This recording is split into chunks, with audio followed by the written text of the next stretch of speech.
Bismillahirrahmanirrahim. Alhamdulillah rabbil alamin wassalatu wassalamu ala nabiyil karim wa ala alihi wa sahbihi ajma'in amma ba'du. Anak-anak Ustaz yang saya cintai karena Allah yang salih salihah, alhamdulillah kita masih bertemu di acara Badar, yaitu belajar dari rumah Abu Dhar Home Learning. Marilah kita buka pelajaran kita pada pagi hari dengan berdoa kepada Allah Subhanahu wa taala, Rabbi zidni ilman warzuqni fahman. Ya Rabbku, berikanlah kepadaku ilmu dan berikanlah pemahaman kepadaku. Tapi pada kali ini kita akan mempelajari buku pendidikan agama Islam pelajaran yang ke-12, yaitu pelajaran tentang kisah Nabi Hud alaihissalam. Tahukah kalian siapakah Nabi Hud alaihissalam? Nabi Hud alaihissalam, ya benar, Nabi Hud alaihissalam adalah seorang nabi setelah Nabi Nuh alaihissalam, sebagaimana yang sudah kita pelajari di bab beriman kepada Nabi dan Rasul.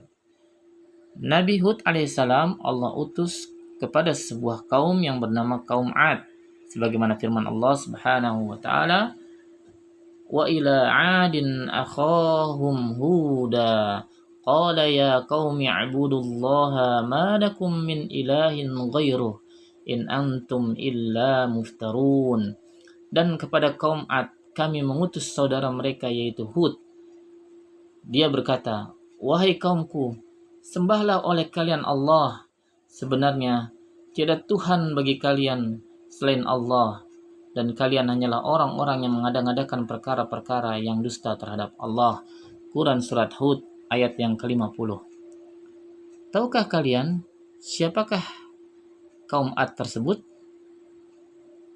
Kaum Ad adalah kaum yang tinggal di negara Yaman, ya, negara Yaman. Sebuah tempat yang bernama Al-Ahqaf, yaitu bukit-bukit berpasir. Di sanalah kaum Ad tinggal dan nasab mereka sampai kepada Nabi Nuh alaihissalam. Mereka tinggal di rumah-rumah yang memiliki tiang-tiang yang besar sebagaimana firman Allah Subhanahu wa taala, yaitu penduduk ihram, ibu kota tempat tinggal kaum Ad yang mempunyai bangunan-bangunan yang tinggi yang belum pernah dibangun suatu kota seperti itu di negara-negara lain atau negeri-negeri lain. Quran Surat Al-Fajr ayat 7 sampai dengan 8. Mereka juga membangun istana-istana dan benteng-benteng yang tinggi dan membanggakan diri mereka dengan bangunan-bangunan tersebut. Hal ini sebagaimana firman Allah Subhanahu wa taala, apakah kamu mendirikan pada tiap-tiap tanah yang tinggi bangunan untuk bermain-main atau bermewah-mewahan, dan kamu membuat benteng-benteng dengan maksud agar kamu kekal di dunia? Quran Surat Asy-Syu'ara ayat 128 sampai dengan 129. Mereka juga memiliki peradaban yang tinggi. Mereka unggul di bidang pertanian. Ternak-ternak mereka sangat besar-besar, sangat gemuk-gemuk, ya. Ladang mereka, sawah mereka sangat hijau, penuh dengan kebun-kebun yang indah dan mata air. Allah Subhanahu wa taala juga memberikan mereka fisik yang berbeda dengan yang lainnya. Badan mereka tinggi dan kuat. Apabila mereka berperang, mereka selalu menangkan peperangan tersebut. Tetapi meskipun nikmat-nikmat yang Allah Subhanahu wa taala telah berikan kepada mereka begitu banyak, namun mereka tidak bersyukur kepada Allah Subhanahu wa taala. Bahkan mereka menyekutukan Allah dengan sesuatu, dengan sesembahan-sesembahan selain Allah seperti patung-patung dan berhala-berhala. Dan mereka adalah kaum pertama yang menyembah berhala setelah banjir besar di zaman Nabi Nuh alaihissalam. Sebagaimana firman Allah Subhanahu wa taala, dan ingatlah oleh kamu sekalian di waktu Allah menjadikan kamu sebagai pengganti-pengganti yang berkuasa setelah lenyapnya kaum Nuh, dan Allah telah melebihkan kekuatan tubuh dan perawakan kalian daripada kaum Nuh itu. Maka ingatlah nikmat-nikmat Allah agar kalian mendapat keberuntungan. Tidak hanya itu, mereka juga mengerjakan berbagai maksiat dan dosa serta mengadakan kerusakan di bumi dengan menyembah berhala. Maka Allah Subhanahu wa taala mengutus Nabi Hud alaihissalam kepada mereka agar mereka tidak menyembah selain Allah saja, agar mereka hanya menyembah Allah saja. Nabi Hud berkata, Wahai kaumku, sembahlah Allah. Sekali-kali tidak ada Tuhan yang berhak disembah oleh kalian selain Allah. Maka mengapa kamu tidak bertakwa kepadanya?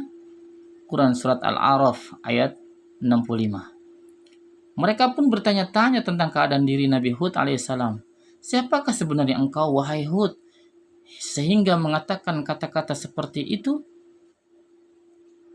Nabi Hud pun menjawab, sesungguhnya aku adalah Rasul yang dapat dipercaya bagi kalian. Oleh karena itu bertakwalah kalian kepada Allah dan taatilah aku. Quran Surat Asy-Syu'ara ayat 125 sampai dengan 126. Maka kaumnya membantah dengan kasar dan sombong sambil berkata, sesungguhnya kami benar-benar memandang kamu dalam keadaan kurang akal, dan sesungguhnya kami menganggap kamu termasuk orang-orang yang berdusta. Mereka menuduh Nabi Hud alaihissalam sebagai orang gila, orang yang berdusta. Maka Nabi Hud alaihissalam menjawab, wahai kaumku, tidak ada padaku kekurangan akal sedikit pun, tetapi aku ini adalah utusan dari Tuhan semesta alam. Aku menyampaikan amanat-amanat Tuhanku kepadamu, dan aku hanyalah pemberi nasihat yang terpercaya bagi kalian atau bagimu. Quran Surat Al-A'raf ayat 67 sampai dengan 68. Akan tetapi, kaum Nabi Hud alaihissalam semakin sombong, semakin menolak dengan keras untuk beribadah kepada Allah Subhanahu wa taala. Dan mereka berkata, wahai Hud, kami tidak mendatangkan kepada kamu suatu bukti yang nyata, dan kami sekali-kali tidak akan meninggalkan sesembahan-sesembahan kami karena perkataanmu, dan kami sekali-kali tidak akan mempercayai kamu. Kami tidak mengatakan melainkan bahwa sebagian sembahan kami telah menimpakan penyakit gila atas dirimu. Quran Surat Hud ayat 53 sampai dengan 54. Meskipun Nabi Hud alaihissalam ditolak, dihina, tapi Nabi Hud alaihissalam tetap bersabar dan mengajak mereka untuk mengikuti kebenaran, mengingatkan mereka akan nikmat-nikmat Allah yang telah diberikan kepada mereka, agar mereka dapat bertobat kepada Allah Subhanahu wa taala. Sebagaimana perkataan beliau, dan bertakwalah kepada Allah yang telah menganugerahkan kepadamu apa yang kamu ketahui. Dia telah menganugerahkan kepadamu binatang-binatang ternak dan anak-anak, dan kebun-kebun dan mata air. Quran Surat Asy-Syu'ara ayat 131 sampai dengan 134. Beliau juga berkata, wahai kaumku, mohonlah ampun kepada Tuhanmu, lalu bertobatlah kepadanya. Niscaya Dia akan menurunkan hujan yang sangat deras atasmu, dan Dia akan menambahkan kekuatan kepadamu. Dan janganlah kamu berpaling dengan berbuat dosa. Quran Surat Hud ayat 52. Tetapi Nabi Hud alaihissalam tidak mendapatkan kaumnya, melainkan mereka adalah manusia yang telah mati hatinya, menjadi keras seperti batu, dan mereka makin berpegang teguh dengan kesesatan dan penyimpangan mereka, dan makin terus menyembah patung-patung dan berhala mereka. Bahkan mereka membalas dengan perbuatan yang zalim dan mengolok-olok Nabi Hud alaihissalam. Maka Nabi Hud alaihissalam berlepas diri kepada mereka sebagaimana firman Allah Subhanahu wa taala, sesungguhnya aku bersaksi kepada Allah, dan saksikanlah oleh kalian bahwa sesungguhnya aku berlepas diri dari apa yang kalian persekutukan dengan yang lainnya. Sebab itu jalankanlah tipu daya kalian semuanya terhadapku, dan janganlah kalian memberi tangguh kepadaku. Sesungguhnya aku bertawakal kepada Allah, Tuhanku dan Tuhanmu. Tidak ada sesuatu binatang melata pun, melainkan Dialah yang memegang ubun-ubunnya. Sesungguhnya Tuhanku di atas jalan yang lurus, Jika kamu berpaling, maka sesungguhnya aku telah menyampaikan kepadamu apa amanat yang aku diutus untuk menyampaikannya kepadamu. Dan Tuhanku akan mengganti kamu dengan kaum lain dari kamu, dan kamu tidak dapat berbuat mudarat kepadanya sedikit pun. Sesungguhnya Tuhanku adalah Maha Pemelihara segala sesuatu.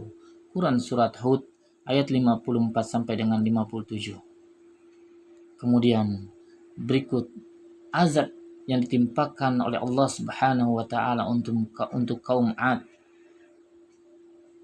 Siapakah yang lebih kuat kekuatannya daripada kami? Kaum Ad menantang Nabi Hud alaihissalam. Mereka sombong, menyombongkan diri dan membanggakan diri dengan kekuatannya. Mereka berkata dengan sombongnya, siapakah yang lebih kuat kekuatannya daripada kami? Sebagaimana firman Allah Subhanahu wa taala dalam Quran Surat Fussilat ayat 15. Mereka juga mengolok-olok Nabi Daud. Mereka juga mengolok-olok Nabi Hud. Ya, mereka juga mengolok-olok Nabi Hud dan meminta kepada Nabi Hud agar mendoakan azab, disegerakan azab kepada mereka. Mereka berkata, maka datangkanlah azab yang kamu ancamkan kepada kami jika kamu termasuk orang-orang yang benar. Quran Surat Al-A'raf ayat 70. Nabi Hud pun berkata, sungguh, sudah pasti kamu akan ditimpa azab dan kemarahan dari Tuhanmu. Apakah kamu sekalian hendak berbantah dengan aku tentang nama-nama berhala yang kamu beserta nenek moyangmu menamakannya? Padahal sekali-kali tidak menurunkan hujah untuk itu. Maka tunggulah azab itu. Sesungguhnya aku juga termasuk orang-orang yang menunggu bersama kamu. Quran Surat Al-A'raf ayat 71. Maka mulailah datang azab Allah kepada kaum Ad. Ya. Allah mengirimkan awan-awan hitam. Tapi sebelum mengirim awan hitam tersebut, Allah mengirimkan kepada mereka hawa yang panas, kemarau yang panjang, yang membuat sumur-sumur dan sungai-sungai menjadi kering, tanaman dan buah-buahan mati, hewan ternak mereka mati, hujan pun berhenti turun dalam waktu yang cukup lama. Lantas, kemudian datang awan yang besar. Ketika mereka melihat awan tersebut, mereka bergembira dan mengira bahwa mereka akan diberikan curahan hujan. Mereka berkata, inilah awan yang akan menurunkan hujan kepada kami. Akan tetapi, awan tersebut menjadi azab untuk mereka. Awan tersebut membawa angin yang sangat besar, yang angin tersebut memporak-porandakan kampung mereka. Mereka mengira bahwa awan itu akan datang membawa kebaikan kepada mereka. Akan tetapi, awan tersebut membawa azab bagi mereka. Mereka pun ditimpa oleh angin yang kencang, yang terus menimpa mereka selama 7 hari, 7 malam, 8 hari tanpa henti. Mereka ditimpa selama 7 malam 8 hari tanpa henti, yang membinasakan segala sesuatu yang ada di hadapan mereka, sehingga mereka pun semua binasa.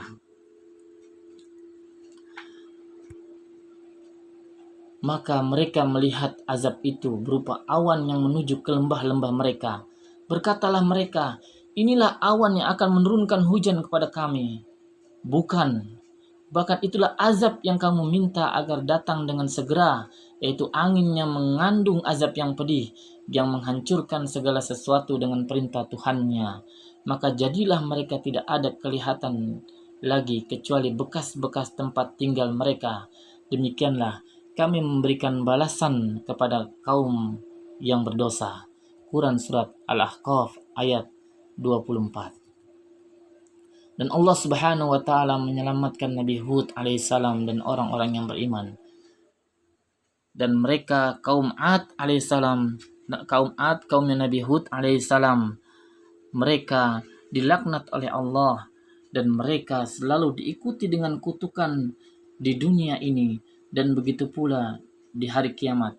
Ingatlah kebinasaan kaum Ad, yaitu kaum Nabi Hud. Quran Surat Hud ayat 60. Maka mereka dihancurkan, dibinasakan di dunia ini, dan mereka diberikan kutukan di dunia dan begitu pula kutukan di akhirat. Mereka diazab di dunia dan mereka diazab di akhirat. Kemudian Allah Subhanahu wa taala menyelamatkan Nabi Hud alaihissalam dan orang-orang yang beriman bersamanya. Allah Subhanahu wa taala berfirman, "Maka kami selamatkan Hud beserta orang-orang yang bersamanya dengan rahmat yang besar dari kami, dan kami tumpas orang-orang yang mendustakan ayat-ayat kami, dan mereka bukanlah orang-orang yang beriman." Quran Surat Al-A'raf ayat 72. Nabi Hud alaihissalam pun pergi bersama orang-orang yang beriman ke Hadramaut, dan mereka beribadah kepada Allah Subhanahu wa taala dan hanya beribadah kepada Allah Subhanahu wa taala, tidak menyembah berhala ataupun patung-patung sebagaimana kaum Nabi Hud, yaitu kaum Ad, yang sudah Allah hancurkan dan porak-porandakan. Mereka Allah hancurkan, Allah binasakan, mayat-mayat mereka berserakan di tanah, dan kondisi mereka seperti batang kurma yang tercabut dari akarnya. Tidak ada satupun yang tersisa dari mereka, kecuali rumah-rumah mereka yang sudah porak-poranda. Akhirnya Nabi Hud alaihissalam beriman, dan orang-orang yang beriman pergi menuju Hadramaut, dan mereka tinggal di sana sampai akhir hayat mereka. Taib. Mungkin itu saja yang dapat saya sampaikan pada kesempatan kali ini. Kita tutup dengan baca doa kafaratul majlis. Subhanakallahumma wa bihamdika asyhadu an la ilaha illa anta astaghfiruka wa atubu ilaik. Wassalamualaikum warahmatullahi wabarakatuh.